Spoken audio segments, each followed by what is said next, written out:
Any opposed? The ayes have it. Okay, any other changes, fellas, ladies and gentlemen? Seeing none, I'd entertain a motion to approve the amended agenda. Motion on the floor from Councilman Morrissey, seconded by Councilwoman Pratt. All in favor? Any opposed? The ayes have it. We've got an agenda. We'll move into public comment on the open. Please limit your comments to 3 minutes. Please limit your trips to 1 to the podium. And remember, this is on agenda items only. So if you're going to speak during this particular public comment period, make sure it has a direct tie to something that's present on the agenda tonight. The podium is now open. Good evening. My name is Shelley Hebert. I work at Hillsdale Community Thrift, and I've been involved with the store since the beginning in 2018. My biggest concern is the city being left behind. The city that I'm speaking of is the 8,000 residents that live and work here, many for multiple generations. For example, on tonight's agenda, the sale of the property of Galloway Drive to Hillsdale College. To be clear, I can understand a business such as a college wanting to grow and expand. My concern is the impact on the local citizens that live and try to survive here. The families living in Hillsdale earning the average income will not be regular patrons of the fine amenities. Most never utilize the airport, and more airplanes landing at the airport is not going to decrease the number of children receiving free meals at school. Pretty new buildings downtown are not going to provide solutions to the shortage of affordable housing. More upscale stores are not going to house the hundreds of homeless youth, 500 in this county. Families and individuals of all ages and circumstances. The new development on Galloway Drive promises to create jobs. Besides the construction, they're offering more low-wage service jobs. It's been clear how locals are viewed based on the expressions of multiple people who represent the college, describing Hillsdale as a very poor community with many social disorders. Seems reasonable that many locals have concerns with the amount of people that are connected to the college that sit on city council, boards and committees making decisions. As we watch the college get what they want, and the residents are paying the taxes. With that in mind, my question is this. With a $2 million annuity, how is that money going to be used on the local residents? How will this fill a real life need? Since the start of the emergency shelter in April of 23, located at Hillsdale Community Thrift, when you as a council created an ordinance to remove camping on city property, Camp Hope has had, now wait, 160 people coming to our shelter seeking shelter. A homeless task force report was made and approved by the council to build a shelter and, of course, a jail.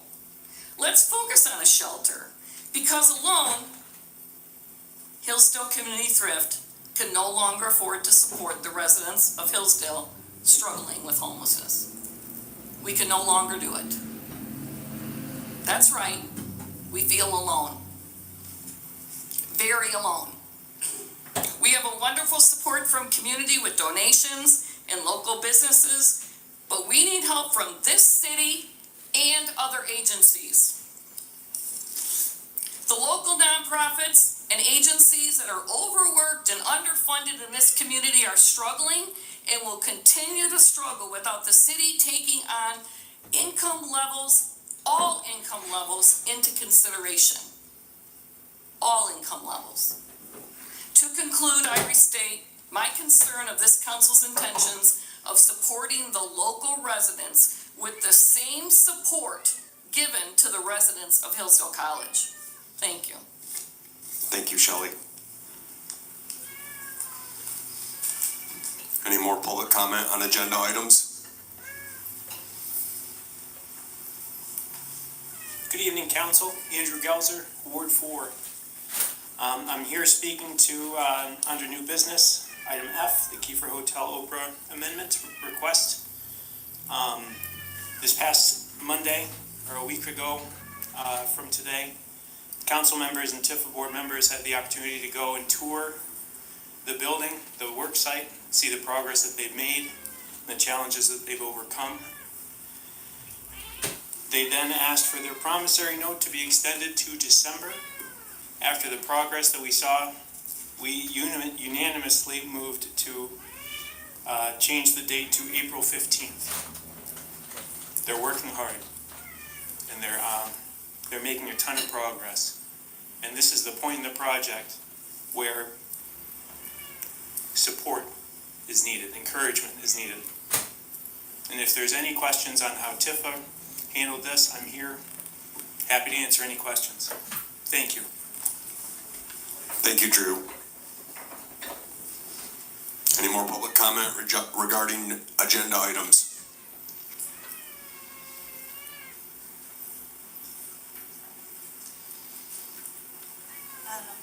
Shannon Gaynor, Ward 4. I just have a question on your agenda itself. Why is the city manager's report after public comment? What if I want to comment on what the city manager says? Then I can't because he's after public comment. So I think that does us an injustice to have our city manager not comment so that we can listen to what he has to say and possibly comment. He should be moved up on your agenda. Thank you, Shannon. Any more public comment regarding agenda items?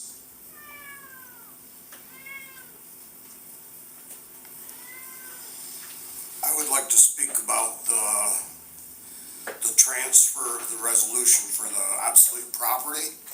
I actually went and talked to Kim before your last meeting in the morning. She told me this was not necessary because it was like a woman changing to a married name. Same owners and everything.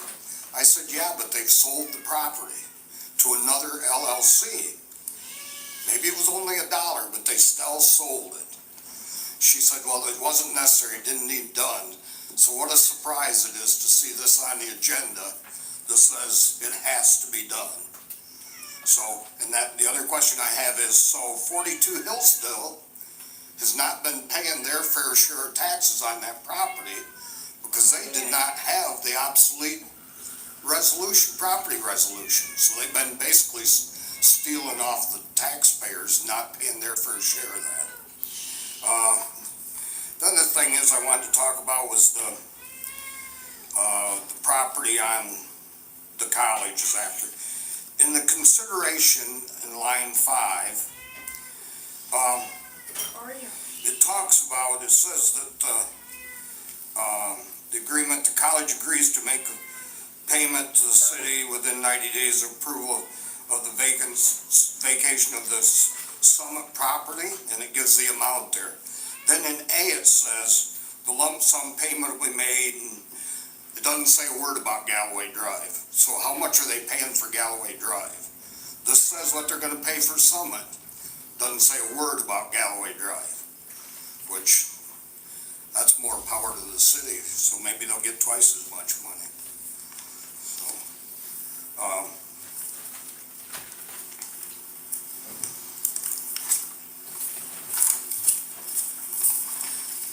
my other question is, and this is more for Dave than anybody else, I know at the one meeting I asked for a zoning permit from Adams Township, and you said that would be gotten before the property started building out there. I would like to see a copy of that. I'll FOIA that. But you did say that in a meeting, so, okay, thank you. Thank you, Jack. Any more public comment regarding agenda items?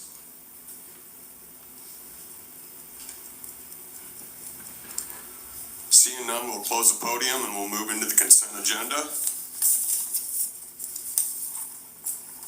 On the consent agenda, we've got approval of bills, city and BPU claims of August 1st, payroll of August 1st, city council minutes of August 5th, cemetery Cemetery minutes of August 7th, Community Development minutes of August 7th. There's a park use agreement.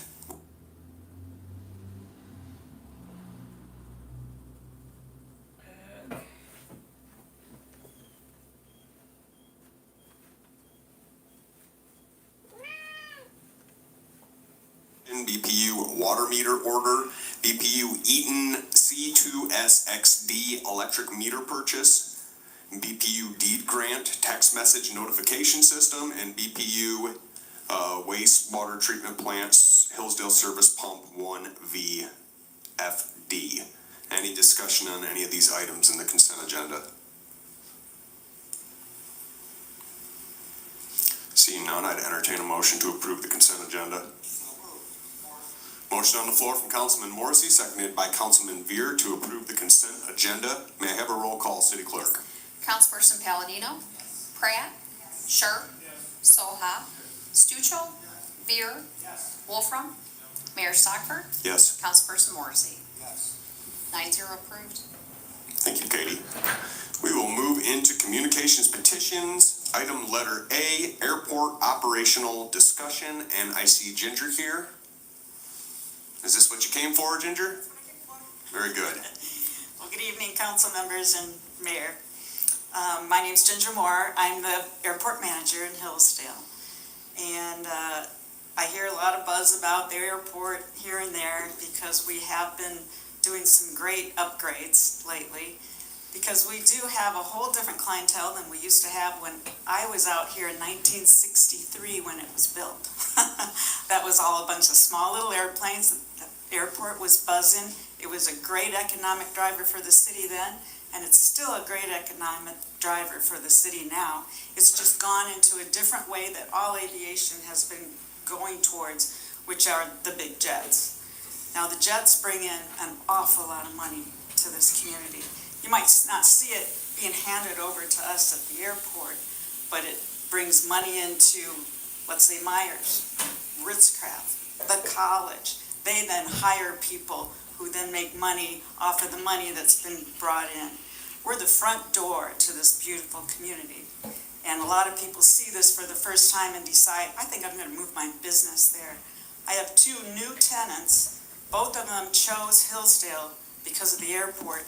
Both of them have their own businesses. One's in Hudson, one's in Litchfield. But they came here for the airport.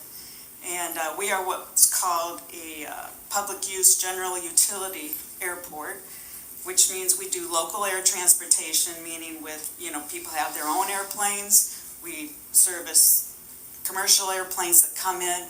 We do not have a commercial airline service in an airport our size. We're just a great economic, driver for this town, and especially in the future as it keeps going forward and more things happening. We're perfect. Some of these businesses wouldn't come to this town if they couldn't fly in because time's money. And they'll go somewhere else where they can get right in. And so we're really lucky. It also provides emergency services. We get emergency people coming in, helicopters, ambulances come in to pick people up. And it's a quick way to get somebody some help in a hurry.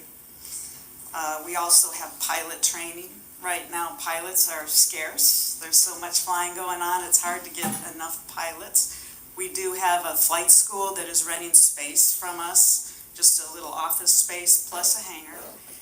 It's called the Hillsdale Flight Center. They're new. They have 1 airplane, and we're lucky to have them. The last time we had a flight school, I was the flight instructor, and when I became manager, I decided not to flight instruct anymore. I've been trying so hard to get a flight school here, asking people to put satellites, you name it, anything here. So we were really lucky to have Travis Stapleton, who is from the Hillsdale area, bring a flight school into town.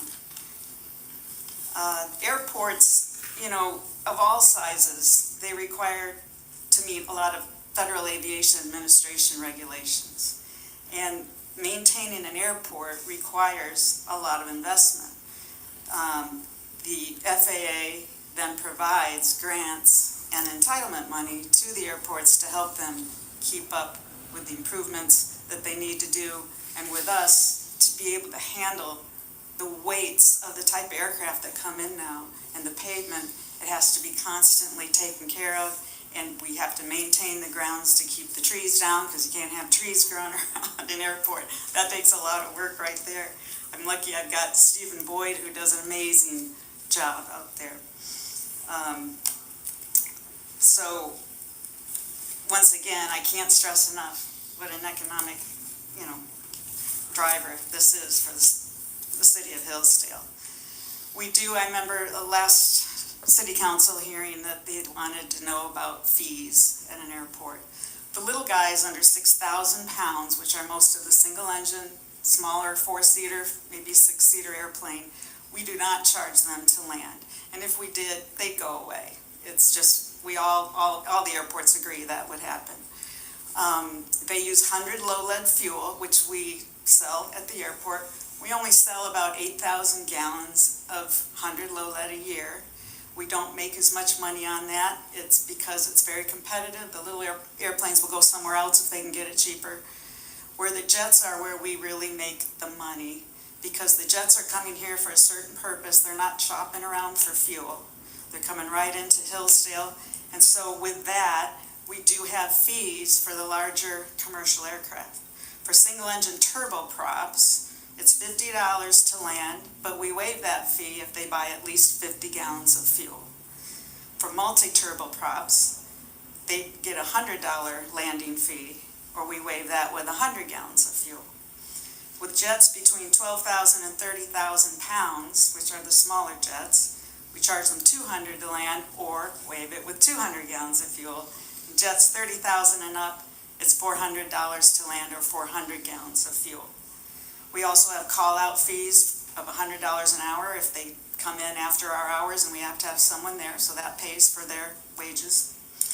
And we also can offer a ground power unit at $100 an hour to help them when they're on the ground, not to use their batteries, that type of thing. So we do have fees, and they work very well, and we have way higher fees than Jackson, Coldwater, Adrian, and that's because of the type of aircraft we do get in here. When I first started doing this, we thought, let's charge a landing fee of like $50. Well, we were getting very large jets, over 40,000 pound jets coming in for only $50. So it's like, well, that's not right, because they wouldn't buy gas, because we wanted to sell them gas. So I upped the fees on everything, and they don't even blink an eye. They're used to paying fees at bigger towns, and they know that's just part of the deal of doing business, so that we can handle that type of aircraft that comes in to Hillsdale. Now, some people, if they don't know our airport, we're on about 585 acres of land. We have a farmer that gets, I think, leases out about 200 and some acres. We have a brand new apron. I say brand new, it's about 8 years old now. It seems new to me. That's 170 feet by 525 feet, which is where our new terminal is being built. We have a new fuel facility out there, and that's where a lot of the new development's going to go, out to that new airport, or apron. We have 18 little T-hangars. They're quite old, kind of rickety, but they're all filled up. Everybody wants a T-hanger lately, so we've got those filled up. We've got 2 corporate hangars, both are filled up, and also a terminal hangar that we rent to a mechanic. We have 24-hour fuel. We are AvFuel branded, which is a great brand of fuel out of Ann Arbor. We have contract fuel, which is what some of the larger jets use, where they can pool their money to get fuel cheaper from the distributor. We give points to pilots for their, different things, hotels, that type of thing. We have a fuel truck, which has over-the-wing and single-point fueling. Single-point is a larger hose that goes usually into the bottom of the aircraft and can fill up the tank instantaneously, both tanks at the same time. And it's a very fast way, which is most of the way the larger jets get fuel. We have Hillsdale Flight Center, the flight school. We have Synergy Aircraft Specialty Maintenance Facility. We have the Civil Air Patrol Squadron number 63. And we have the fly-in, the second Sunday of September every year. And this year is going to be a great one. We've got hopefully a Chinook coming in as a static display. We'll have airplane rides, helicopter rides, car cruise in, breakfast with Exchange Club. We've got a DJ, we've got a food truck in the afternoon. So we just have to hope Mother Nature brings some good weather. So, any questions? Very good, thank you, Ginger. Any questions for Ginger? Go ahead, Councilman Palladino. We've been discussing a lot about fees, raising fees to achieve revenue neutrality in certain departments, DPS, dial-a-ride, parks. When were these fees set? Well, since I've been Before she was the most liberal U.S. Senator, Kamala Harris was the liberal San Francisco prosecutor, the most progressive in all of California. All right, Tony. Tony, where are you from, originally? Where'd you grow up? I grew up in Aurora, Kentucky, which In the time that you've been here, or if you have deeper institutional knowledge, has the airport ever been revenue neutral or a net positive for the general fund? Not that I'm aware of. That could be. We are hoping to be self-sufficient, but the airport wasn't taking care of that well for a while, and we had to put a lot of money into it to fix it up.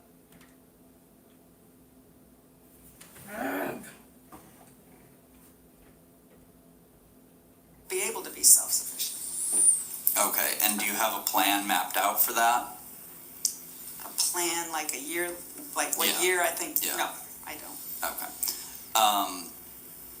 Now, in terms of economic development, you're arguing that it brings businesses that otherwise wouldn't be here. Do you have any idea of the net effect on revenue for those businesses coming in? You know, the MDOT does what they call a CBA, and I just finished that, and they were supposed to give me the report, and they'll even come in and explain it to everybody, because they do it, all the numbers and everything, and so I'm hoping to get them to come and speak to you guys about how they assess the funds and everything, and take into account the jets and the money that gets spent to Hillsdale and the job.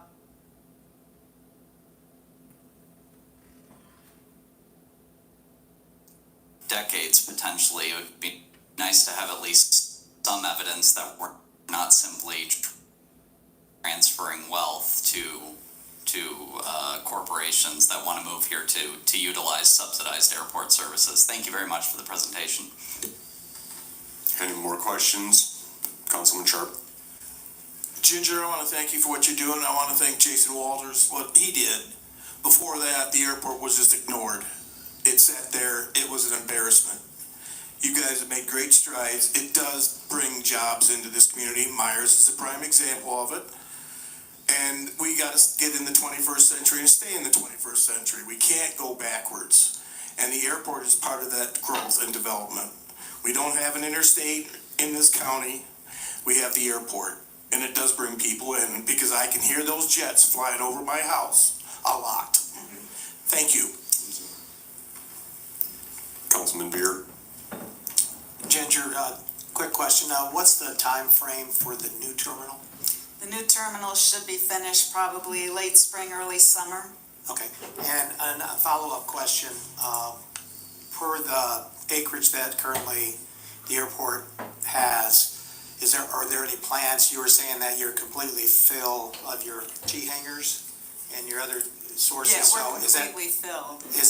Is there a demand that exceeds what you're able to provide right now? We have a waiting list. A lot of the people that are on the waiting list don't have an airplane. Hangars right now are hard to come by everywhere in the United States, because no one wants their airplane out in the weather.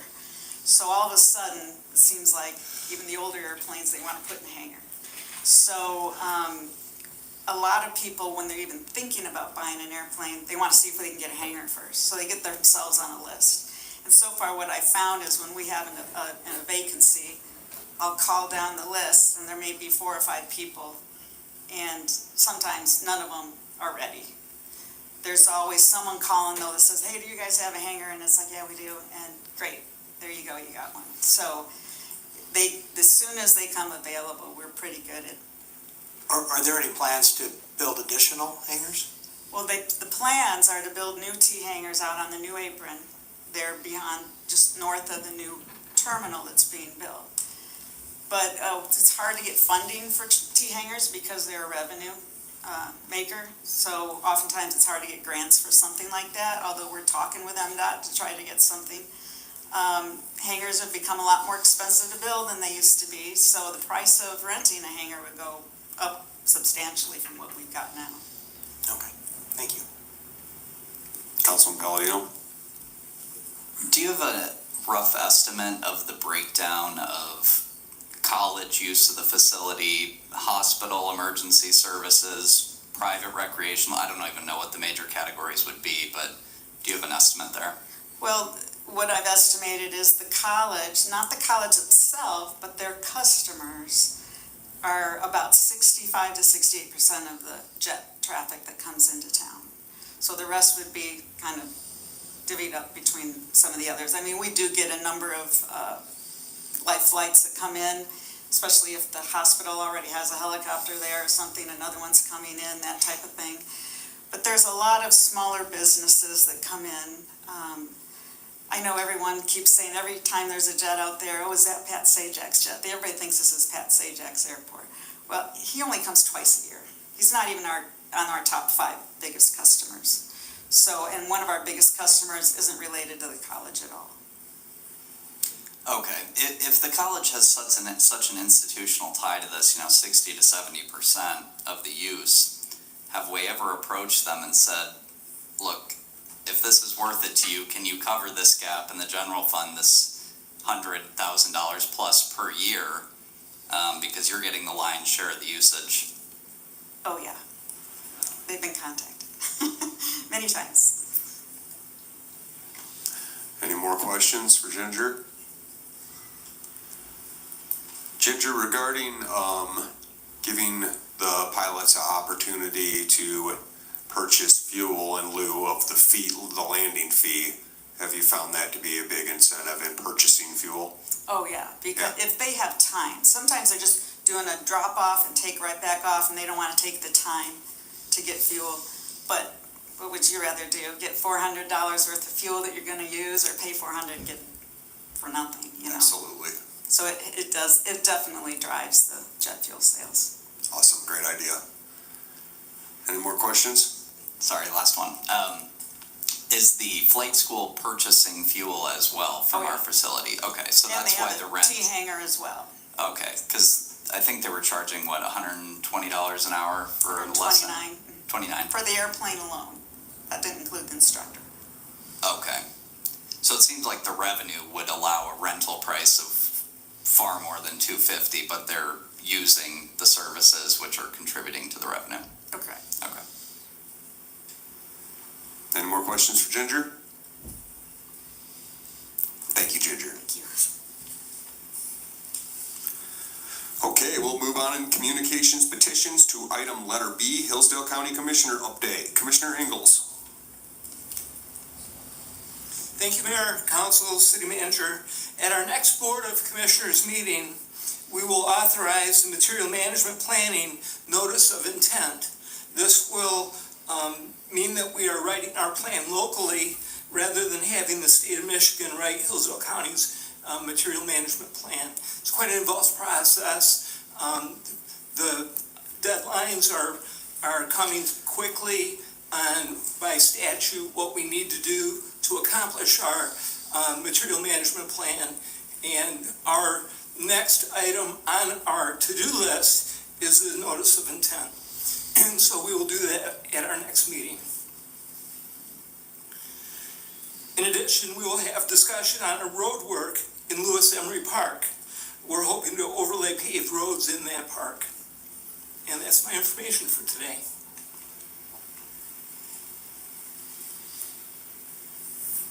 Any questions for Doug?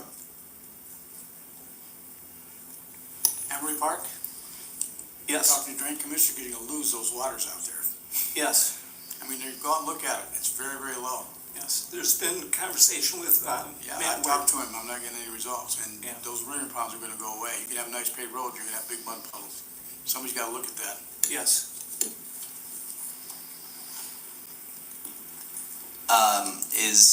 Is any committee going to, you all have 4 years now in this current Yes. term, right? Congratulations. Thank you. Well, I guess you haven't been November. re-elected technically. Is anyone going to be taking charge of the active warrant issue? Are you gonna look into using Branch, Lenawee jail space, or are you considering any options there? The sheriff is looking into that on a regular basis. Conversations that I'm aware of is it's very expensive to outsource the jail space, and it's cost prohibitive. Who's going to pay for it? It's very difficult. The plan of what to do is ongoing discussion and trying to find correct, good answers. So when you ask, is anything happening? Yes, the answer is yes. What is going to happen is to be determined.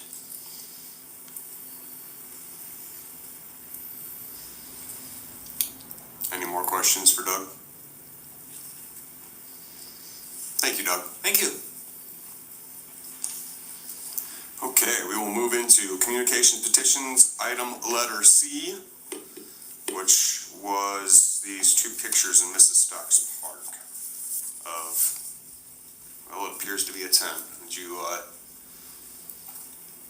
Thank you, Mayor. Yeah, so I just wanted to bring to council's attention and to our city police and fire that we had a guest stay the night at the gazebo at Mrs. Stock's Park. I usually check the gazebo every night at 10. I haven't been doing it, I guess, the last week or so. And when I woke up Sunday morning, this man was there. And so I immediately called the police. I believe Officer Pratt responded, and the second, or the picture that's on top, is the man clearing his tent out. The first one is where it was all closed up, and you can see him kind of in the trees there on the left under the gazebo. But my big point was just to keep it in the council's attention that the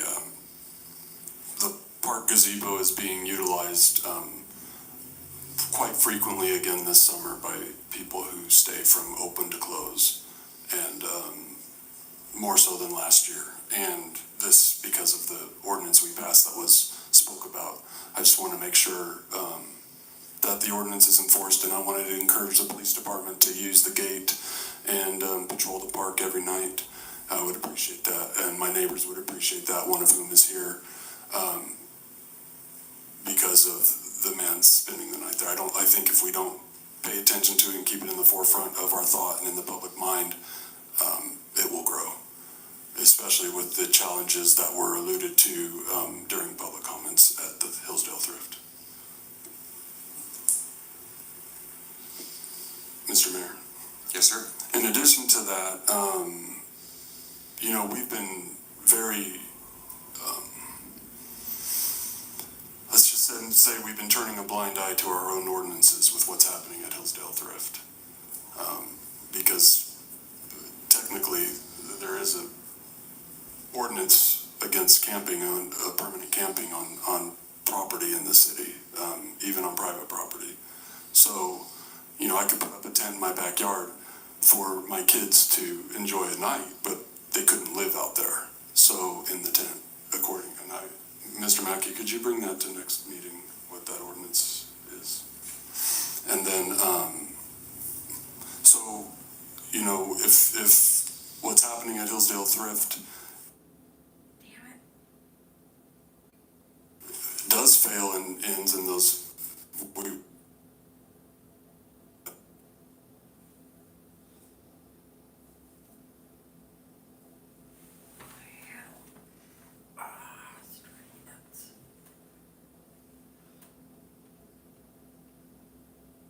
so that it doesn't become a problem that spirals into something that is more difficult to control. Thank you, Councilman Saw.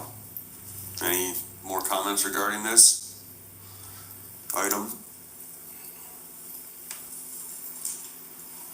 Councilman Palladino? On the issue of the shelter, I was reading the 1853 Michigan Constitution, 1850 Michigan Constitution. The first powers given to the County Board of Supervisors at that point was the authority to purchase land to build a poorhouse. I think we should take this to the County Commission simply because our taxing powers are maxed out. The county commissioners could raise more money or find more money in their budget, and this is a county-wide issue. I'm not saying the city should have no role in this, but I think that is the proper place to turn for that authority. Thank you, Councilman Palladino. Any more discussion on this item?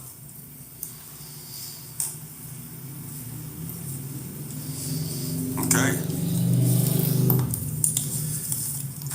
We'll move on to the packet. We've got no introduction, adoption of ordinances, public hearing. We've got no old business. We'll move into new business. Item A, airport asphalt project. Dave. Thank you, Mayor. As you indicated, this is a capping project at the airport that was or is in the budget for this fiscal year. We did get 3 quotes for this work, and are recommending RDK, the low, be awarded the bid. There was a little nuance between them and the next bidder up. Actually, RDK is providing more asphalt than the other bidder for just a slight amount more in price. I had Jason Blake review the bids to look at the depth and the asphalt content, and he agreed and is recommending with me that we award this work to RDK Asphalt and Seal Coating in the amount of $25,400. I believe there is a map in there showing what that work is. Thank you, Dave. Any questions regarding this item? Councilman Soha. Are there 2 separate overlays here, or could you help me understand? The blue and the yellow different areas, and the 24 or the 25.4 and the 24.6. Yes, we are only doing the first one, which is the 25.4. We're not doing the other. It was not budgeted for this year. Thank you. Any more questions for Dave?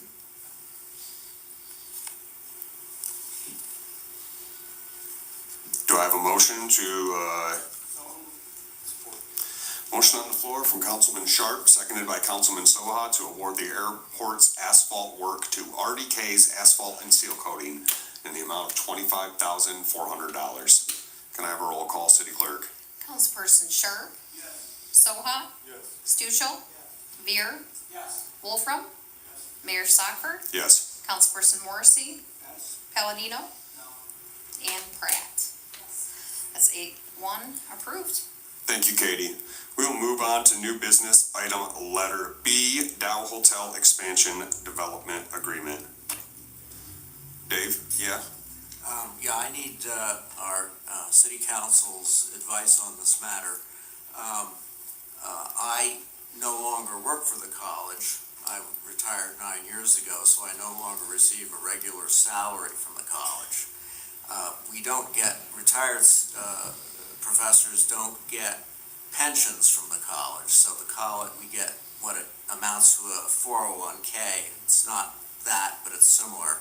So the college no longer contributes anything to that retirement fund, and it doesn't manage the retirement fund. However, I may have a reason for recusal because I do receive an income from the college in terms of lecture fees.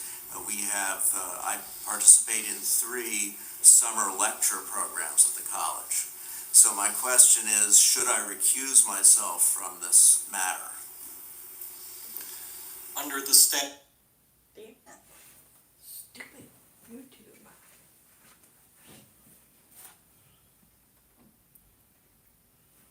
Who is an employee or an officer of the of the entity in this case that the contract would be with. So am I an employee if I take lecture fees from the college? It depends. Do they take withholding from your? Excuse me? Do they take withholding from your pay? Are you an independent contractor? Meaning you have. I don't even mention. I don't even notice that stuff. Yeah, so that would be the distinction, whether or not you're an independent contractor or you're an employee. My assumption would be if you appear 3 times a year and you give lectures, how many lectures do you give? Excuse me? How many lectures do you give? Well, there are 3 programs. One is in May, one is in July, and one is in August. And in those lectures, I give 4 in one and 6 in the other 2. So And who do you give the lectures to? They're people who come into the college to receive the lectures. In others, they're not students. Not students. No. My assumption is that you would be considered to be an independent contractor, not an employee of the college for those purposes. Okay. If you're retired, you don't work there regularly, and you come because you're asked to do a couple of lectures a year to people from outside, I would say you probably are under the statute are not considered to be an employee or an officer of the college, and hence you would be able to vote. Okay, so I'm an independent contractor and not an employee. That's what it sounds like to me. Okay. Satisfied, Councilman Morrissey? Yeah, well, that's what I asked. I Okay. didn't know the answer, but I didn't know the answer. But I do appreciate the memo that you gave us in January on this subject. It allowed me to ask the right question.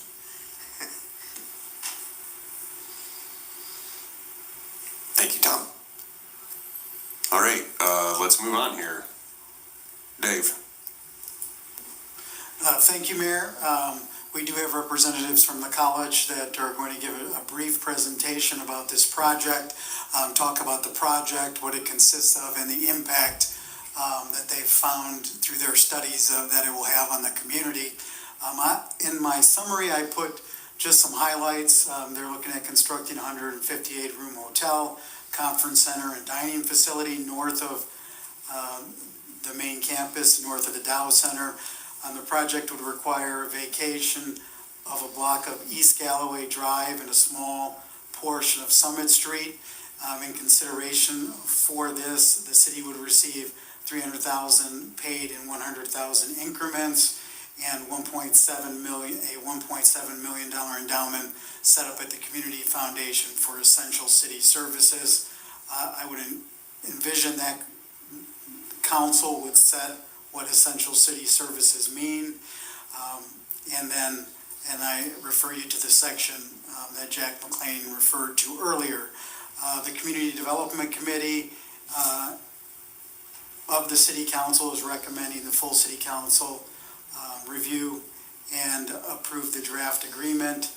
With that, I'll ask the college representatives, I believe Matt or Tim, to come up and kind of give us a brief overview.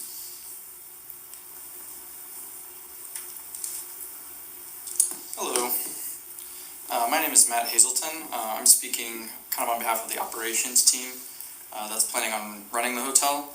I just wanted to kind of speak high level as to the summary of the economic impact study we had conducted last fall. This will be repetitive for the members of the Community Development Committee, but I figured it would be helpful for the full council to hear as well.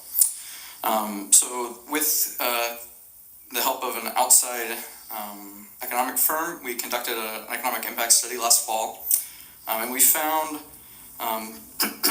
between the one-time construction impact and the ongoing impact from the additional visitors to the city, an estimated $56 million in one-time economic impacts to the region through the construction of the hotel. Again, we spoke to the committee about the college's commitment to keeping as much of that construction work local and in local construction firms. We shared some letters of support from some of those local firms. The construction phase will create an estimated 374 jobs for that 18 to 24 month span.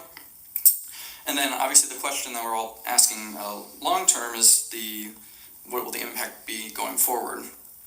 So we estimate that the additional traffic from the hotel will generate approximately $2.6 million in annual visitor spending for the greater Hillsdale area as part of a complete $16 million in annual economic impact, including over $9.5 million in new money. What we mean by that new money is not only will the hotel be generating additional visitors in line with what she was talking about with the airport, but it will also be bringing back revenue from Coldwater and Jackson and other surrounding areas where our visitors have been staying for hotel rooms and dining, etc. It will create approximately 80 positions at the hotel. In addition, the company estimated it will contribute to an additional 22 positions at various businesses in the area and generate over $12 million in state revenue, state taxes as well. I think that is all I had as far as the economic impact. Tim is going to speak on the agreement. Good evening. So you should have the development agreement in front of you. It was the same format that was presented with Meyer, and for the last several months, Dave and I have worked on the components there, and Dave kind of taken the lead in terms of the format that the city had used for the agreement with Meyer. The main core, if we were to kind of boil it down, is the vacating or privatizing of that East Galloway Drive segment where that's adjacent to the chapel and adjacent to the current Dow Center, as well as a portion of Summit, going up Summit Drive from south to north, only to extend up to what the college owns on the west side of Summit Street. In conjunction with that, as Mr. Mackey stated, it would include a $1.7 million contribution for an endowment towards to be housed at the Hillsdale Community Foundation to be utilized for essential city services. In addition to that, three $100,000 payments made to the city, commencing no more than 90 days following the finalization of the vacation of the road and the easement there, with two subsequent $100,000 payments paid at the beginning of July of 2025 and 2026 should everything pass through. So I can answer any other questions that I know. It's still in the conceptual phase. There isn't much prudence to go much further than what might fit and what might work until we kind of know what path we might be able to go down. So. Yes, I have a couple of things. One is just a procedural thing for us. The recommendation here on this first memo that City Manager Mackey gave us says discuss and consider approving the attached development agreement. And then the next memo says we have a public hearing on it at our next meeting. It seems to me that it would be a very good idea to discuss it at this meeting, but I don't think we should have a vote on it until after the public hearing. It makes no sense to do it that way. But city council attorney has another idea, so let's see what that is. So there are two separate things on your agenda. One of them is the discussion and approval of the development agreement itself. That does not require a public hearing to approve the agreement. The second one is assuming that the agreement is approved. If it's approved, and you would move forward with vacating the portion of Galloway Drive that's referenced, and which is between Hillsdale Street and Northwest Street, and then also vacating that small section of Summit Street, that gets introduced at this hearing pursuant to the provisions of the city charter, and then you set the hearing for the next meeting after the resolution is introduced. That is where you have the public hearing before you would vote on the vacation piece. But the first thing that's before you right now is to discuss the development agreement itself. The second one doesn't matter if the development agreement isn't approved. Okay, I get it. Now, I do have questions for Mr. Wells. It says there's going to be 2.6, this impact data source, which was the organization that gave you the projections about these, or estimates about what the financial impact would be. Says 2.6 million, I believe, for annual off-site visitor spending, retail and dining. What was the basis of that estimate? Basis of that is just historical data that the Dow Center has collected over the last several years in terms of overall nights of stay, nights where they are full, nights where they know that they have folks who may be on a wait list who are staying in the greater Hillsdale community. And when you overlay that with national hospitality trends, which I believe the number is for every night of stay, on average, the occupant spends, or the guests spend about $58 in the surrounding community, be that in retail or in hospitality. We know that there are some pretty good numbers for what Hillsdale, what the Dow Center in Hillsdale sheds to places like Coldwater and Jackson when the college has events where they have a large draw of attendees. Now, if we could, I'd like more detail on that at some point soon, because I mean, it seems to me that the obvious reason to have a hotel and connect it to the Searle Center is to keep people on site. You'll have the hotel dining area, and you'll also have the Searle Center dining area, which accommodates upwards of 800 people. So there's going to be plenty of dining going on right within the college, and it seems to me that the very rationale of having a hotel is to concentrate people on the college campus. Well, I mean, that's and I just want to know, I'm not saying that I'm right about that. I'm Sure. just saying that I want to see a little bit more in terms of statistics that back up this claim of 2.6. Sure. I mean, that's certainly true to a degree. I think one of the things that the college has seen in the last couple of years is growth on the event side that is not specifically related to campus and college events. With the investment that's been made at the John Anthony Halter Center, we have a plethora of USA Shooting events and activities that are happening out there. We have a large event actually happening in the month of September, where hundreds of participants are coming with their families. This was an event that took place last year, but I believe it was in June or July, and so it's actually happening in the fall during the academic year. And all those folks are going to be staying in the community, and they're not coming. Okay, specifically. could be. I just want to see, a little bit Sure. more real numbers rather than simply the assertion that this is the case. That would be useful. Just to provide a little additional detail to that, for what it's worth, the current Dow hosts about 9,500 guests a year. And as Tim mentioned, we track about an additional 9,000 to 10,000 that do end up going to Jackson or Coldwater or the surrounding area. Of those other, if you look at the numbers of the new hotel, kind of in total occupancy, that 9,000 and 10,000 combines to about 19,000, 20,000, which is only about 30 to 40% of the total occupancy. So I would say as Tim alluded to, part of the reason for the hotel is also the creation of other kinds of events. Put it in writing. That do draw people. Put all of that stuff in Sure. writing, get the data from this data resource people so that we can actually see their reasoning behind it. That's what I want. That's all I'm interested in Sure. on that. Yeah. Now, the state revenues, the 12 million, that's from what, a hotel tax, a room tax, what is that? Simply the That's a occupants. room tax? Correct. Okay. And I'd like to know a little bit more about this Hillsdale Foundation agency, the 1.7 million endowment, namely, who's going to make the decisions with respect to where that goes? Is it going to be the council? Is it going to be the Hillsdale Foundation? Who's going to be in control of that money that the college will be giving to that agency? Well, it was intended to go to the community foundation for the community foundation's ability to invest it in the endowment model. So that would be kicking off an amount of money every year annually that would come to the council's discretion to be able to. It will be under our discretion. Whatever the that, proceeds of that Right, would I be understand. We're not going to touch the capital. for Right. essential city services. So Right, that okay. yes. Okay, Yeah. thank you.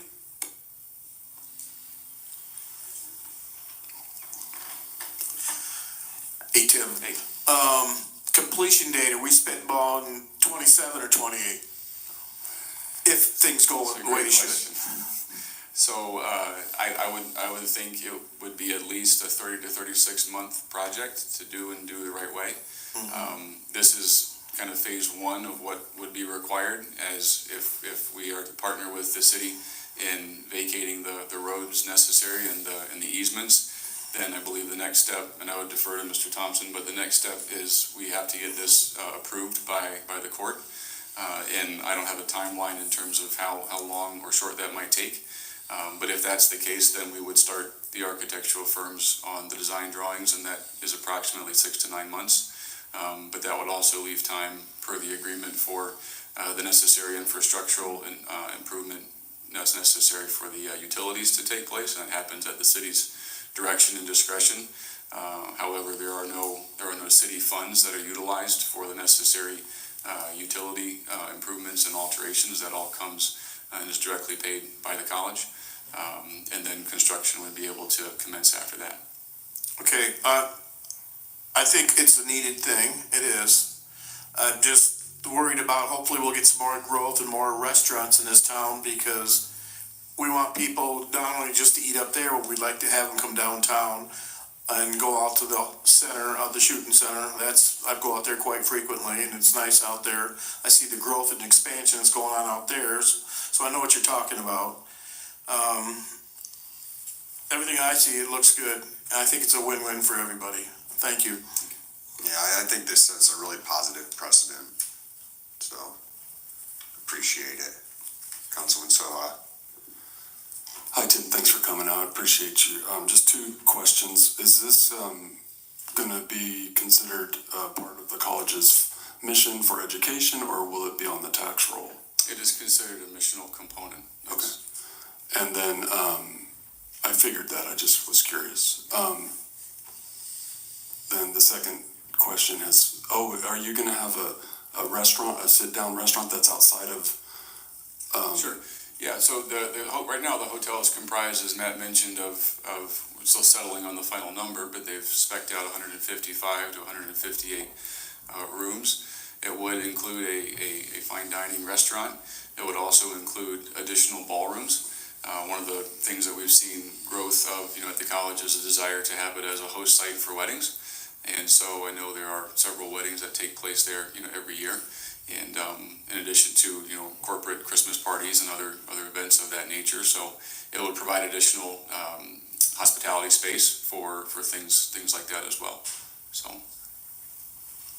Councilman Stuchel. A couple questions. One, everybody wants a win-win. This sounds good. They're definitely marketing to their needs, and you're going to have a captive audience. There's not a whole lot of need to leave the hills and come downtown. They're going to have everything they pretty much need there. But my question is kind of a legal one in a sense. Can we waive property taxes and take an endowment, so the next person coming in town, I want to build this beautiful home, and I'll give you once and all payment, and I'll be done. And there's no property taxes. And what happens if this foundation doesn't work? We lose this revenue 10, 15, 20 years from now.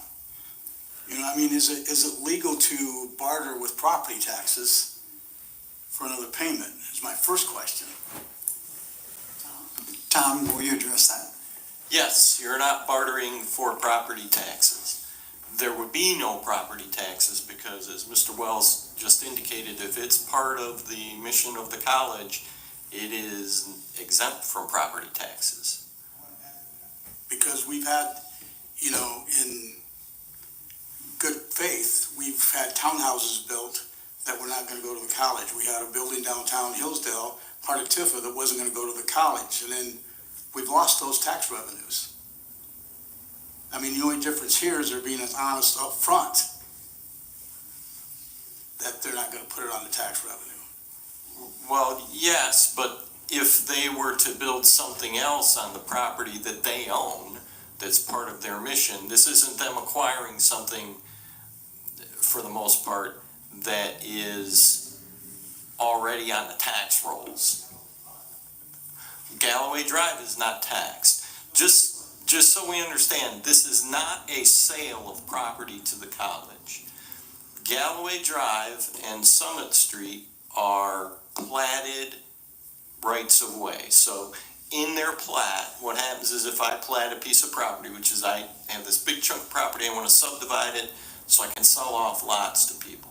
As part of getting my plat approved, and in the case of the two plats at issue here, what they did is when they established the plats, they dedicate streets to the use of the public. You can dedicate them only to the use of the individuals in the plat if you want to, in which case they're private streets or private drives.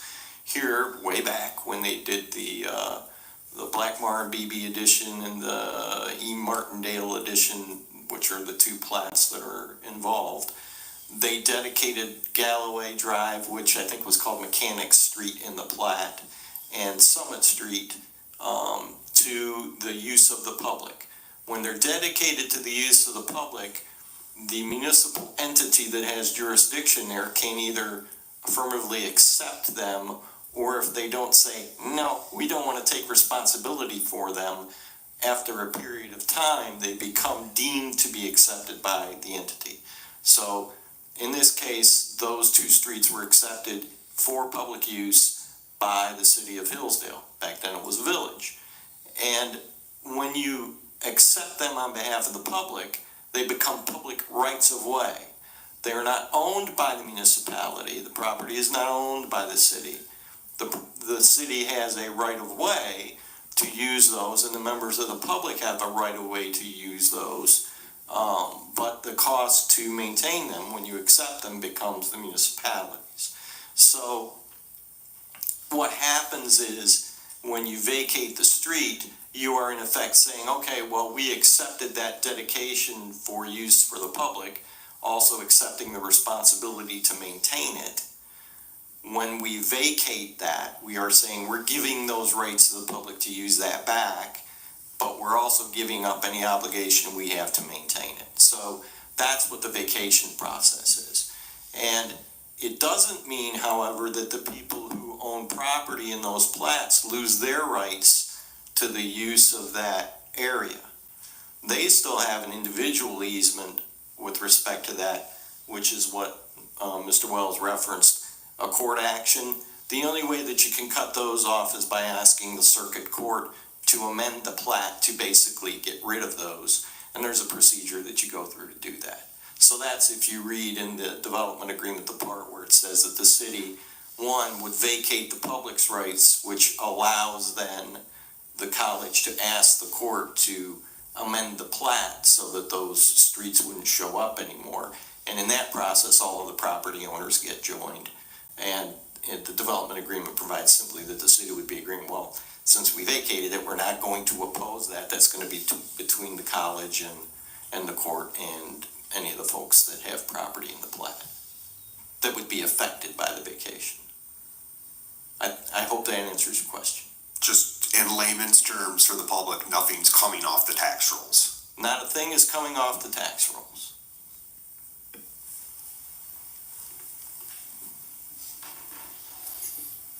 I was on the community committee on this. I really think it's a win-win for both the college and Hillsdale. If you actually look at the properties that the college has purchased, talking about tax rolls, and taking them off the tax rolls. And then they basically, what they do is they tear them down and they either use them for some classrooms if they can, but if they can't, then they have an empty lot and they pay tax on that empty lot if it's actually not contributing to their mission statement.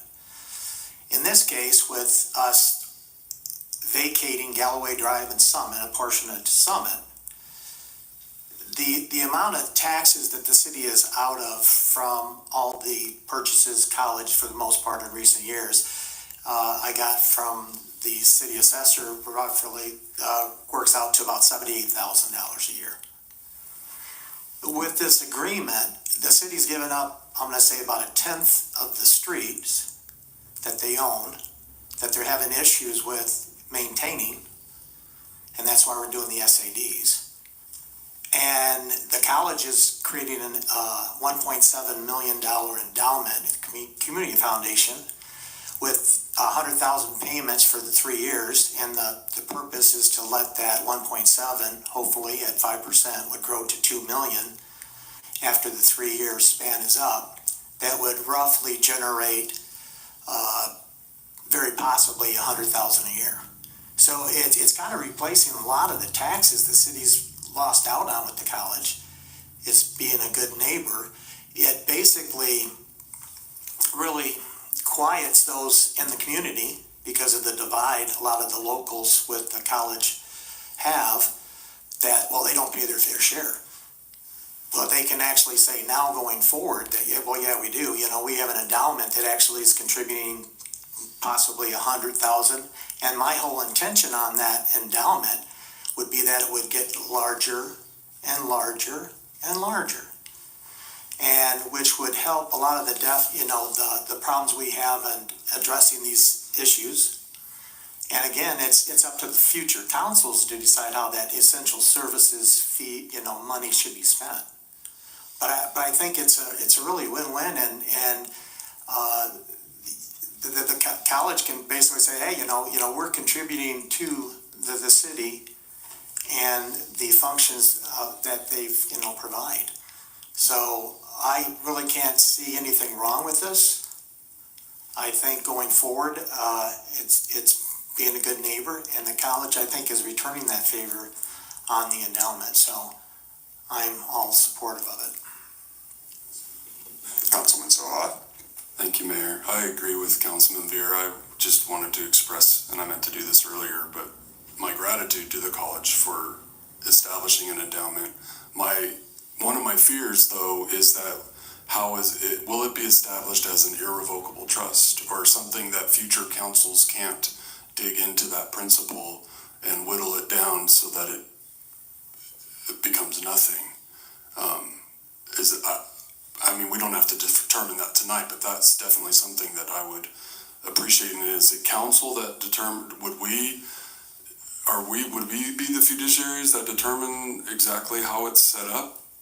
Or is that the college's discretion because they're the providers of the endowment? Or could you help me understand that? I don't know what the intent is because I wasn't involved in negotiating it, but from a legal standpoint, it would depend upon what the agreement with the community foundation to take it would be. So when you place funds, I know from being on the school board in Jonesville, we placed money that we received from a trust that had been giving money out every year to the school district, decided that they wanted to terminate the trust, so it gave a lump sum. The money was placed at the community foundation. You define in the agreement with the community foundation the circumstances under which it can be drawn on and if there are any limitations to that. So presumably that would be part of the discussion between the city and the college as to how that would be provided for, as to whether or not there would be restrictions on the city's ability to access the principal, or if the city wanted to be able to have that if it had to. Thank you for that. And then the $300,000 payments, those are going to be deposited to increase the fund. Or the endowment. Was that the intention there? To allow the endowment to gain the interest that it needs. The three $100,000 payments on an annual basis would go directly into the city funds. Okay, the 1.7 is going to sit for 3 years. So assuming a 5% return, that would get it up to close to 2 million. And in the fourth year, that would be where, and I would think this council could decide that as far as, say, okay, going forward in that fourth year, as a council, you're only allowed to take, say, a 4% out of that fund. But the whole purpose of that endowment was that it would be forever, and that you'd only be really accessing the interest or the gains from such fund. And that's what the 300,000, the 3 years of the 100,000 is to allow the endowment to build the interest and to make up for those. Then after that 3 years, then it would be essentially the 100,000 continuation of it in perpetuity. And we're not determining that here tonight. but would we give the city direction, or is that the city manager and his team's responsibility to determine, it's us, okay. Councilman Morrissey, second. Councilman Veer mentioned the maintenance of the streets, and so I want to make a general comment about that neighborhood. I have heard it alleged that the best streets in Hillsdale City are those that surround the college. That is a falsehood. The worst streets in Ward 2, which Councilwoman Pratt and I represent, are almost all of them within 600 yards of the college campus. And I can name them. There's one, Fairview is on the other side of 99. That's in poor condition. But the rest of them, and I'll name them for you. There's West Fayette between West and Hillsdale Street. There's West Street between West Fayette and College Street. There's McClellan Street. There's Park Street. There's Summit Street. Davidson Street is in deplorable condition. So it's and that Galloway between West and the wastewater treatment plant is a gravel road where those big trucks kick up a cloud of dust every time they go through, and there are residences on those streets. Those are not, some of those places are owned by the college, to be sure, but there are real people living on those streets, and they do not have adequate streets in that area. So I want to make that very clear, because there's been a lot of talk in this town about the condition of the streets around the college, and I think some consideration needs to be given to the residents in that area with respect to improving their streets. Thank you. No, you're absolutely right. And as a matter of fact, Dave can attest to this. We've gone out of our way to not make it appear that we're fixing streets up around the college only. So, sure. I think it was a few years back, the college actually paid to pave Hillsdale Street, I believe it was. It was West Street. West Street? Yes. Yeah, they came right up and helped pay for it, so they have contributed. It'd just be nice if they contribute a little more, and they will. This is a good thing, so I don't see a problem with it. I mean, Summit, or Galloway's, that street you're talking about, everything there is college connected anyway, between West and Hillsdale Street. Everything there is owned by the college. So we're just vacating it, but it's still gonna be there. It's a no-brainer, really. It really is. And what you've come to us is a fair offer, and I appreciate it. It is. It's a super positive thing, I think. And I think it sets a really good precedent, and I think, years down the line, we're all going to look back at this as something really positive that happened for the whole community. Councilman Palladino.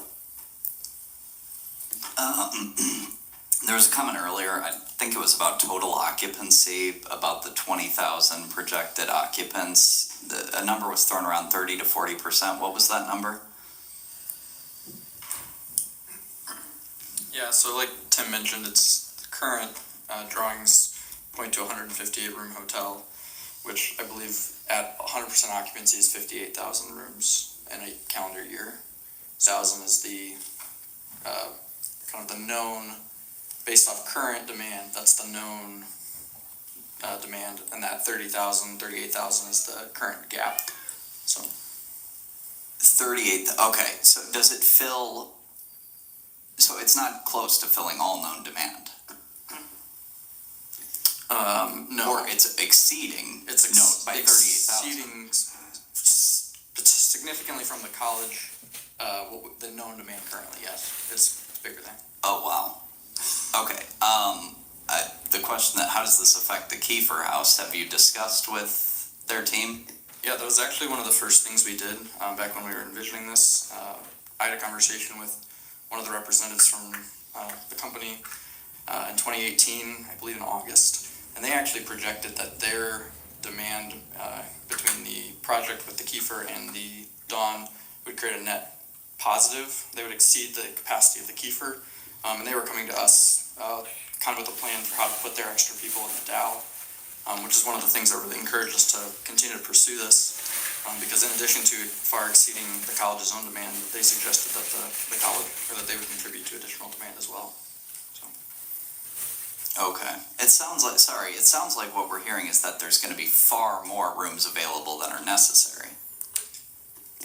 There are far more rooms than are necessary from the existing demand. So as Tim alluded to, the halter shooting sports has grown exponentially over the last 5 years. So we've only been tracking these numbers for 3 or 4 years. So you were projecting additional growth, additional Correct. events Thank at the you, college to fill those 38,000. There's additional growth that's already happening, yes. It's building room to grow, I think, to answer your question broadly. Okay, great, thank you. Yeah. The annual state tax revenue, what did you say that was? 12, so 1.2 million, okay. To talk to your point, and then Mr. Stuccio, you mentioned this too about the restaurants. One of the things that we've seen in the last couple of years is not that the college is doing so many things back to back, but we're actually having requests to do things almost on top of each other at the same time.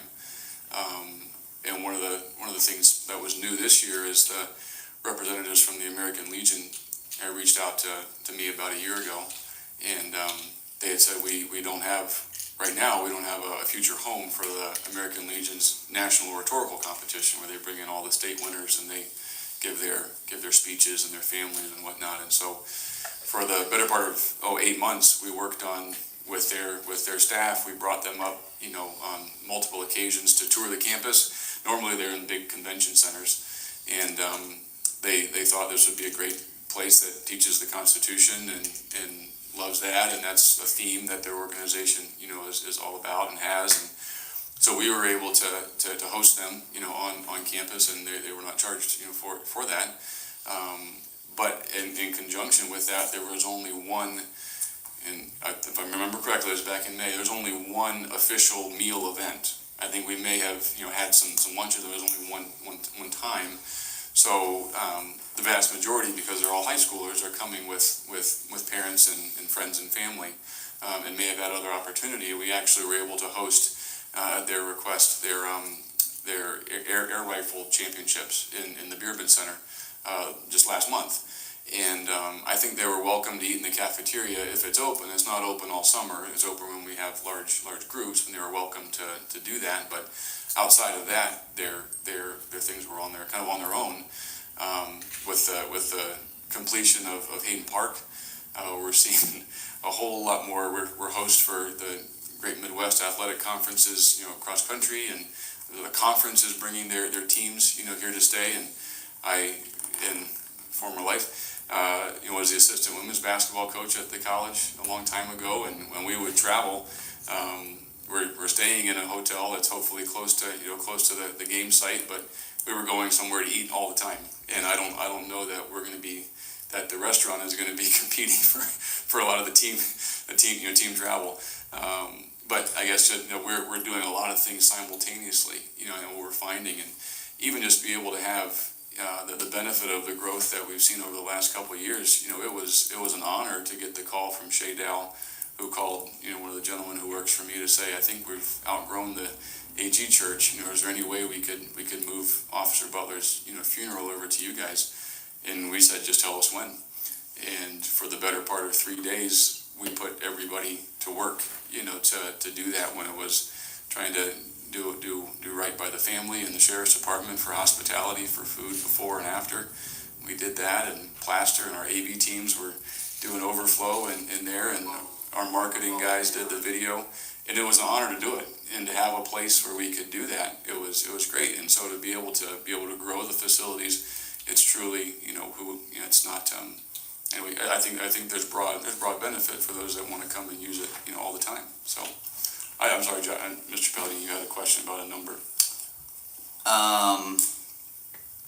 The annual state revenue, I think you answered that. 12 million over 10 years, so 1.2 million a year. And then what's our projected endowment revenue? About 100,000.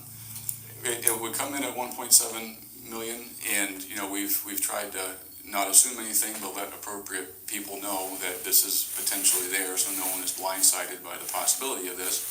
And then it's obviously at their discretion. It's not the college's intention to control how that how that is handled, but to make sure that they're aware that this would be coming to them for the purposes of an endowment model, whereby the revenue that it generates would come to the city, to assist in the constant need for essential city services. Great, thank you. Yeah, I would like to see the strongest protections for this to remain in the future.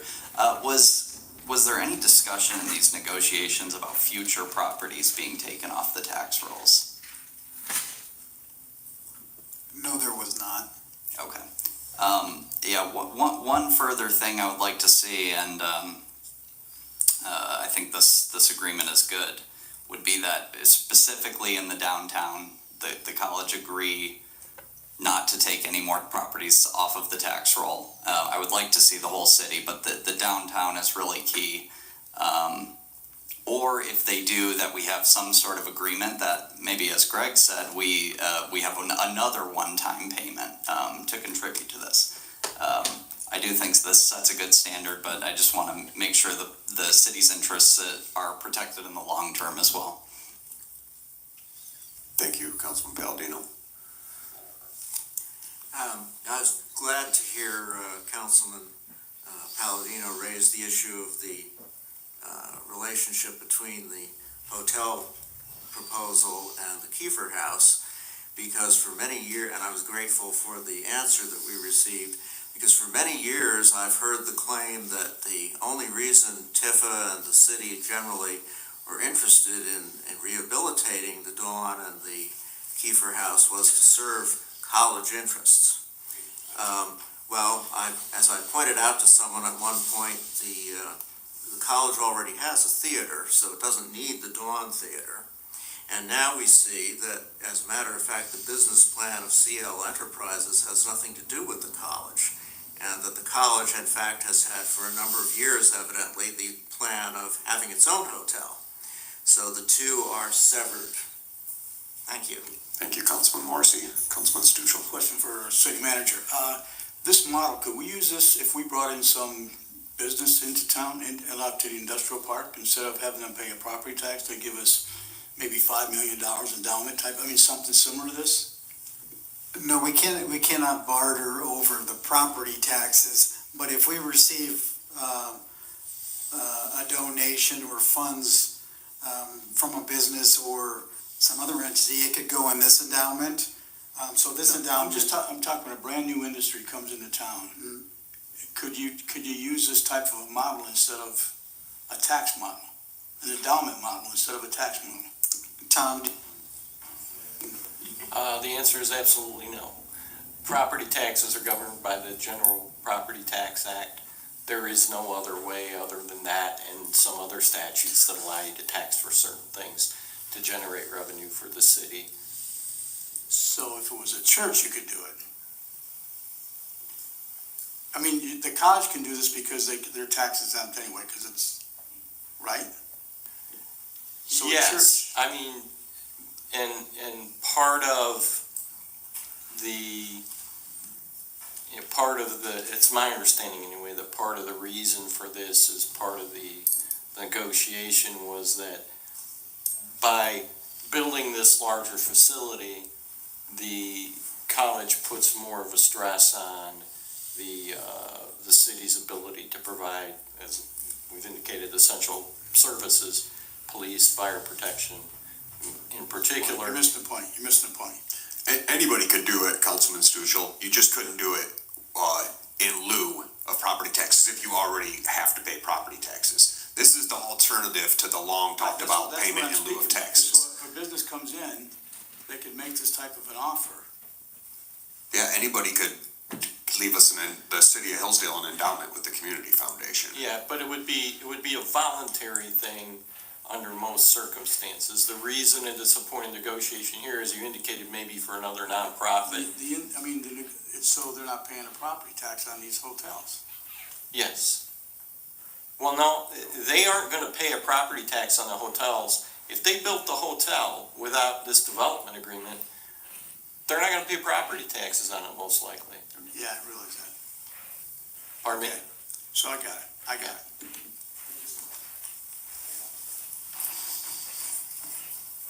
Councilman Palladino. I think perhaps what Councilman Stuchel is getting at is that, I don't know if this would be legal, we offer someone an OPRA, some sort of rehabilitation agreement, and for an amount that, is far less than the tax receipts or tax savings from the OPRA, they pay some amount into the endowment fund. I don't know if that's some sort of illegal trading, but I think that would be the theory there. Okay, that makes sense. This is to our benefit more than it's this particular one is to our benefit more than the college's benefit. So this isn't, we're not making a real deal with them, but. I think it works both ways. What I really do is benefits both of us in the long run. There is a need, and we need to have this. And what you've come with is something, at least we get something this time, instead of like the call center, just taking off the Tifa Road and stuff like that. We're getting something this time. And that's what I see. Have you heard any complaints from the folks on Summit Street? Is it going to come close to their property? Are they concerned at all? I have not specifically heard from anyone on Summit Street, and we're not asking for any vacating of a road or easement that would be adjacent to privately owned residences. And on this next item, you would set the public hearing where they would have an opportunity to come in and speak to council if there was a concern. But as was stated by Tom and Tim, the college owns all the property that we're talking about around the vacated, potentially vacated streets. So we're not encroaching on them. Councilman Beer. Motion to approve the agreement. Motion on the floor from Councilman Beer, seconded by Councilman Sharp to approve the attached development agreement with Hillsdale College regarding the Dow Hotel expansion. Can I have a roll call, City Clerk? Councilperson Soha? Stuchel? Veer? Wolfram?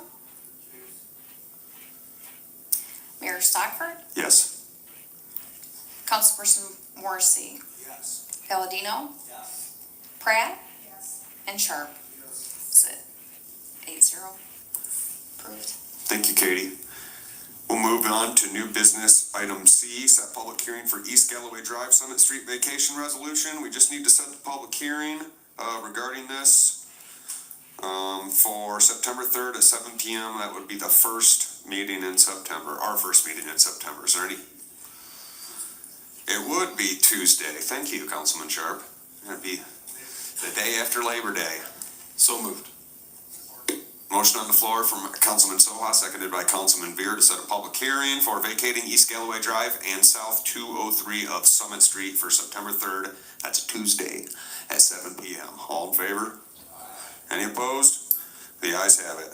All right, we'll have a public hearing at the next meeting. We'll move on to new business item D, dial-a-ride transportation advertising policy. Dave?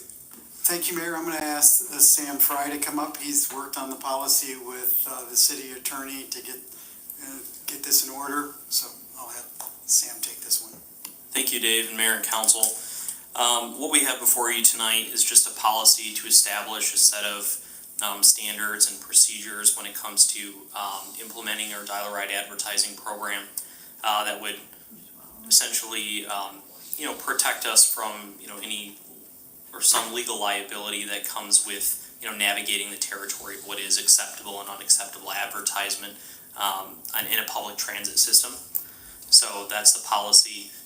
It was recommended by the city attorney to have council go ahead and approve that. That way we have that in place, and it offers the city staff that will be implementing this some direction and guidance. Thank you, Sam. Any questions for Sam?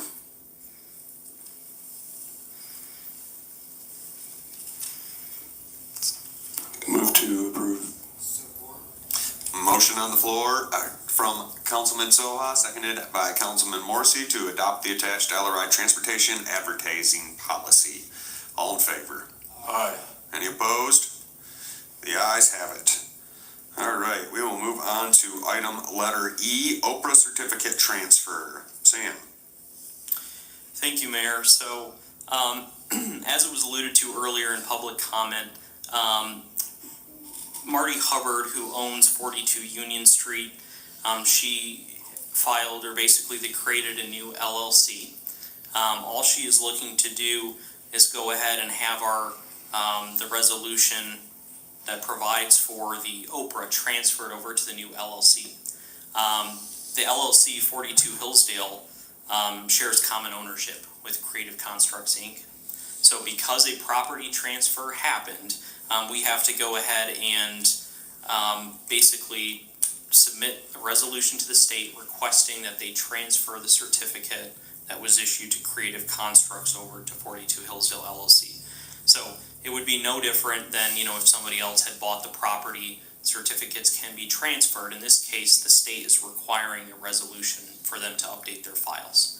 So this is basically an administrative change. This resolution would go to the state, they would update their files, they don't have to take any other action, but it needs to be done because that property is now under new ownership. A new LLC with same ownership. Councilman Palladino. When was the property transferred? I think the property was transferred sometime towards the end of 21 or early 22. Is there any requirement to pay the back taxes on the Oprah because the property wasn't transferred? Or the Oprah wasn't transferred at the time of the property transfer? So 42 Hillsdale LLC won't have the Oprah certificate in effect in their name until this transfer happens. So Creative Constructs Inc. had the certificate. It will transfer over to the new LLC. The certificate is in effect for a period of 12 years. Right, I understand, but the company that had the certificate did not own the building. No, the Creative Constructs had the certificate. They were the owners of the building. 42 Hillsdale LLC, the property, the ownership of 42 Union Street was transferred to the new LLC. They're applying now to have that certificate transferred. Right, so they didn't have the certificate for 2 years while they owned the property? What am I missing? Well, in this case, that's correct in that there was a span where they did not have the certificate. So they're looking to have the certificate in place moving forward for the remainder of the years of which it's in duration, which is up until 2027. Right. So is there any penalty? Is there any liability for not transferring the property? 42 Hillsdale LLC wouldn't have, when they filed their taxes for this property, they wouldn't have had the advantage of having this Oprah in place. So there's no penalty per se. You're talking about a penalty, but just simply 42 Hillsdale LLC wouldn't have received any tax relief for the 2 years that they own the property without having an Oprah certificate for it. Oh, so they paid the full amount during the past 2 years? Yes. Oh, okay.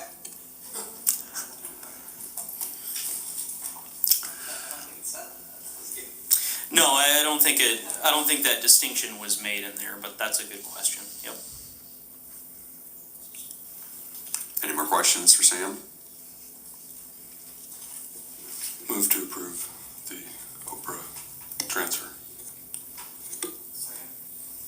Motion on the floor to adopt the attached resolution approving the transfer of the Oprah exemption certificate from Creative Constructs Inc. to 42 Hillsdale LLC. And that was seconded by Councilman Wolfram.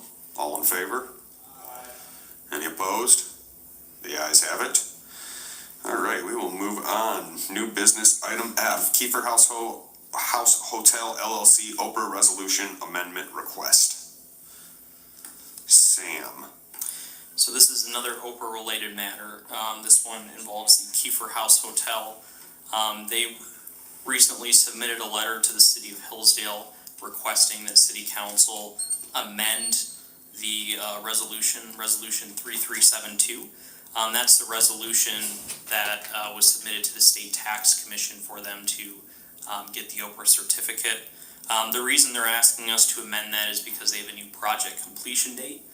The project completion date that they have provided is December 31st of this year. The reason it's important to update this resolution is, once again, so the State Tax Commission has, proper updated paperwork on file. The risk in not amending it is that, at any point in time at their discretion, if the project wasn't finished, they could unilaterally, decide to revoke a certificate and City Council wouldn't have any input. So this is a way to ensure that they have the updated, most accurate information on the project. Any questions? Yes, Councilman Veer. And Sam, I think Drew happened to say something about April 15th. So I think that was related to a TIFA matter, perhaps. Drew is here, and we also do have Nick Fox from CL Real Estate. If you have some project-specific questions, maybe one of those gentlemen might be able to answer that. Bring them I don't up. know if you have any information to share on that.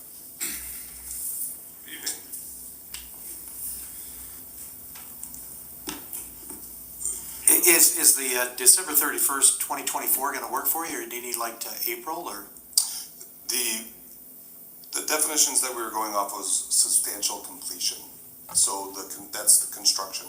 So the construction would be done by the 31st, but then we turn it over to operations, so it wouldn't be open for business. I think that's where the discussions with moving it to April. But the construction, the targeted date is still end of the year. Just like I've been saying since the first day I got here, I'm Councilman Sharp, did you have? making it happen. I put my neck in the noose a while back when I said if it wasn't done by August, I would resign. Well, I'm termed out anyway, so if you want to recall me, folks, go ahead.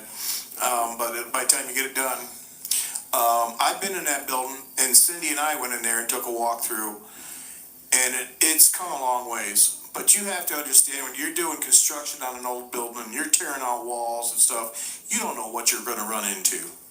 When you build, like when the college builds their hotel, they're not going to face the nightmare that you guys have been through. You're going to create jobs when this is done. It's going to be more jobs. We're going to have more jobs in Hillsdale when those two projects are done. Then I don't know where we're going to put the people to fill these jobs. But it's a good thing to worry about. It's just like the parking lots when we say, when it's done, where are they going to park? That's a great thing to worry about. It's showing growth. If we didn't do this and we just turned around and revoked this, then the building's just going to go to waste. And I don't want to see that. We've gotten this far. It's just frustrating. Last year, I think it was last year, you came and talked to us and you told us August. I did. And even then, I'm looking at Adam and I both kind of look at each other, really? And Adam's going, I don't believe it. And I'm thinking, I'm a dreamer. And We've had our issues. oh yes, you have. I've seen it. So, But we haven't, and we won't stop. oh, that's one thing that's been going on compared to what we went through out 221 Industrial Drive when we were getting a song and dance all the time. You actually you have people working there. And that's the biggest thing, because I've always gone by, I'm checking. I know the mayor works next door, so he's watching too. And if it stops even for a week, I'm going to know, and I'm going to come down there screaming. I appreciate what you guys do, and you still got a lot of work ahead of you. I do. And it's going to be a benefit to the community, and it is historical value there. There is history in that building. Not all good, but there is history there. And George Washington did not sleep there either, so. But it's got to be done. Absolutely. Thank you. Councilman Morrissey. Yeah, just picking up on what Councilman Sharp just said. There's a difference between the core coil project and this one, in the sense that the core coil owner refused to let us see certain parts of the building, and also stipulated that we would have a non-disclosure agreement so that we couldn't discuss the things that he wasn't going to let us see. Whereas in this case, Mr. Fox has been very open in allowing us to see whatever we want to see. The only thing we couldn't see would be things that were actually dangerous for us to enter. So it's really between night and day between the two attitudes of CL versus the other one. Councilman Wolfram. Could you tell us what would have happened had we discussed this? Had Tiffin not bought this building and reconstructed? Last Monday at the walkthrough, we were having a conversation of what would have happened if this project didn't go forward. And the condition of that building would have physically imploded. Like the walls, the floors were so bowed and the floors were holding the outside walls out. If it would have gone probably 6 months to another year of no work, no TLC or anything, those floors would have continued to drop and your exterior walls would have just come in. It was in bad shape. All you have to do is go down and look at St. Anthony Church and look at the vacant lot over there. That building was falling. It was collapsing. And it definitely would have happened at Kiefer too. I fully agree. Councilman Soha. Thank you, Gary, for bringing that up. To that point, Mr. Mackey, could you remind us, do you know off the top of your head approximately how much it cost the city to demolish those buildings next to St. Anthony's? It was a little over 100,000, I believe. Okay, and so the Kiefer House is a significantly larger building, and that would have been a tremendous drain on the city's finances if the building would have needed to be destroyed. So I just want to voice my appreciation to council for your patience and perseverance with CL in getting this project completed, and congratulate you on your success thus far, and I look forward to celebrating with you and when you open. As a Tiffin member, I'd like to add the Dawn to that list as well. That would have, the Dawn would have fallen as well. So we have two jewels downtown, just beautiful. Anybody else got anything? Councilman Palladino. Is it a requirement that we set these project completion dates within a certain time frame when we initially approve the agreement? I don't know the answer to that. So when someone submits an application for an OPRA exemption, they have to provide a planned date of completion on there. That in turn becomes part of the resolution that the local government unit has to adopt for the state tax commission to grant the certificate. So it is in fact a condition of the certificate, which is why if you have a project that goes beyond that date, if you want the certificate to continue, that's something that has to be updated so they can keep accurate information on file. Okay, the statute doesn't require a specific time frame though. In theory, could you take the whole, what is this, a 12-year? Well, this is 12 years, but I mean, you don't get the benefit of the OPRA until the project is done. So the longer the clock keeps ticking, the less actual, tax incentive this project gets. Understood. There's somehow this idea, though, that goes around that they are benefiting by delaying the completion of the project. So what I want to say is that in the future, if we're going to enter into contracts like this, projects like this, let's be very liberal with the project completion date. If they tell us 2 years, and there's no harm in giving them 6, right? They're getting the tax abatement for 12 years regardless. And then they complete it in 5, everyone gets to applaud them. It's not good, I think, for community trust when we're doing this on a yearly basis. Especially because on a project like this, you can simply make you can make a simple public good argument, right? There are externalities. There is a threat to the health and life and property of adjacent business owners. There's a huge demolition cost to the city. So we don't need to make the argument that this is going to be an economic boon to the city or anything like this. We're simply protecting ourselves from demolition costs and from a building falling on someone else's building or on someone's head, God forbid. So I just, the extensions are sort of chipping away at public trust, and I don't think we need to do that. We can simply make the argument, give a generous term length, and sort of watch things unfold from there. And from the perspective of investment, I would like to see in the long run, would these people have been better off if they just threw this money in an S&P 500 index fund? Like, is this really some sort of payout to anybody? It would be good to sort of lay those things out for the public so we don't get these discussions that the council is somehow giving away all of its resources to private developers.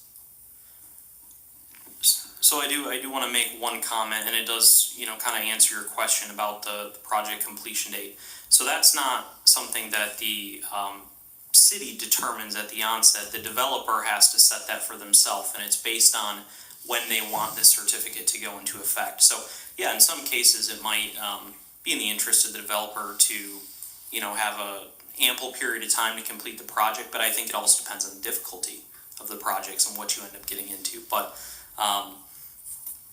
yeah. I'll also briefly add, when we have these negotiations, there should be something tangible attached to these dates. This is just ad hoc, we're extending it, and I understand it is far different from Cork Oil. Not the same at all, because Cork Oil there's not really an externalities cost there. That is economic development, pure and simply. It's not a danger to anyone if that building isn't redeveloped. But this is different. But if they come with us and say 2 years, we need to have something in the contract to begin with. Okay, we'll give you the third year, but you have to pay 2% of the back taxes. Could we do something like that where if they're going to give us deadlines, we have something that is actually concrete and enforceable? I don't know if the Oprah statute gives the city the authority to do that. Something we could look into. I guess it wouldn't hurt, but I don't know that we have the ability.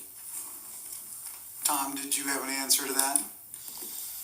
I believe the answer to that is no. And there is one thing to think about in terms of completion date, which is sort of what you ran into with Cork Oil. And the one thing that the completion date does do, and I know you're talking about the way it looks to people when people come asking for an extension, but they're asking for an extension because at that point in time, it could be terminated. And there may be valid reasons why you want to do that. So if you extend out the completion date too far, while it's true that maybe if it really does take them that long to get the project completed, and well, they're just not getting the benefit of the tax break, there may be other reasons, like building's gonna fall down, right? And they're not doing any work. So that you might run into that circumstance like the building that was down here, where if you had given them that tax break, and in effect, that in a way is what had happened. They were getting a hardship discharge or a hardship exemption every year on their property taxes from the county treasurer back then, and the outfit that owned it. At the time that it was finally determined that this thing needs to be condemned, it needs to go down, because I was involved with the district court action on that property.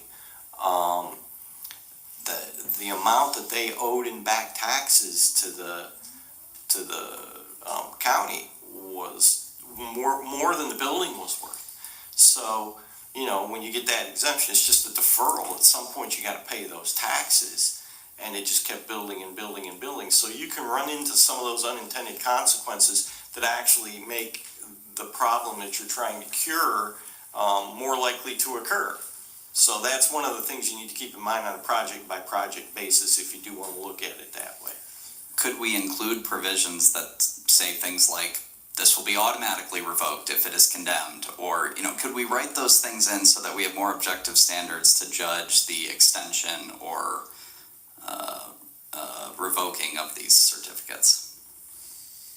I think your agreement, you have to remember that these are done by statute, right? So the state says the terms upon which you can grant these or not. So to a degree, you're restricted by that. My only comment was with respect to being careful with those dates to push it out, because you don't want to push it out so far that you don't have any ability to come back and say, because if nothing else, the fact that it's taking them that long to do it things may have changed, and maybe you have somebody else who's interested in actually doing something with it when you had, instead of somebody else who's sitting on it. So the only way we can revoke it is a lapsed project completion date, or can we put other standards in there? If they are standards that are permitted by the statute so that in will- your agreement, okay. because you actually literally have an agreement, if they're in there, then, and they violate any of those provisions, then yes, so you have other opportunities to be able to ask that it be revoked. Okay, so then the basic point I guess I'm making is objective standards rather than timeframes, I think would be better for public trust and for appearances, frankly speaking. Sounds good. I guess, everybody's had a chance to say something, right? I'm gonna be the only no vote, and I'll tell you why, Nick. Because I voted no against it last year and it's not done. But I wasn't nice last year, and I have no reason not to be nice this year, because you have been a man of honor, and you guys have been over there busting your butts. You've come a long way. It's all I ever wanted in the first place, but I think for consistency's purposes, because of what Josh just mentioned about the public trust, I have to vote no on it.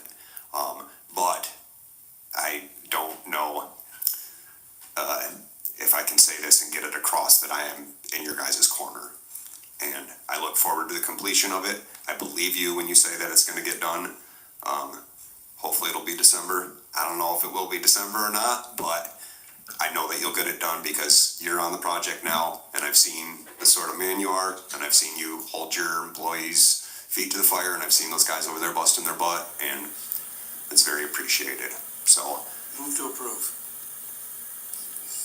motion on the floor from Councilman Stuchel, seconded by Councilman Soha, to approve the extension on the Oprah certificate transfer. Let's just do a roll call vote.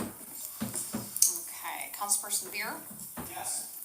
Wolfram, Yes. Mayor Stockford, No.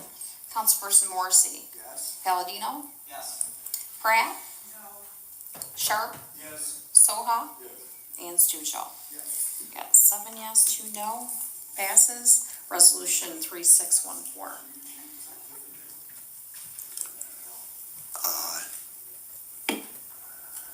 I don't know. That's different. Yes.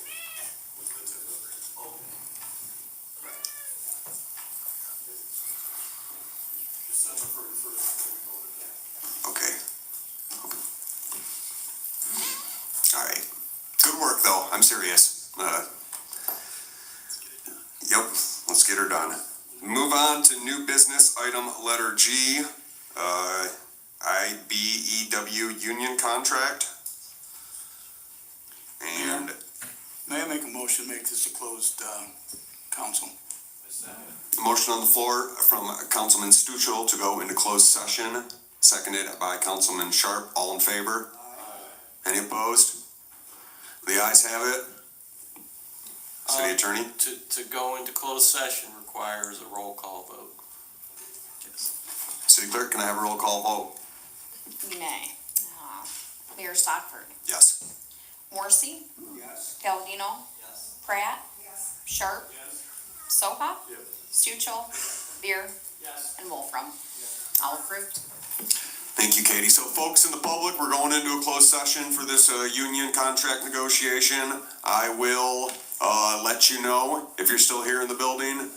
If you would like to come out and finish the council meeting, I'll let everybody know when we are going back into open session. I guess I could have just waited to go to the bathroom until closed session, huh?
What did Mike Rogers do after 20 years as a politician? He left Michigan to trade on his DC connections, helping Chinese tech companies get access to the U.S., and bought a Florida mansion. Rogers kept busy for himself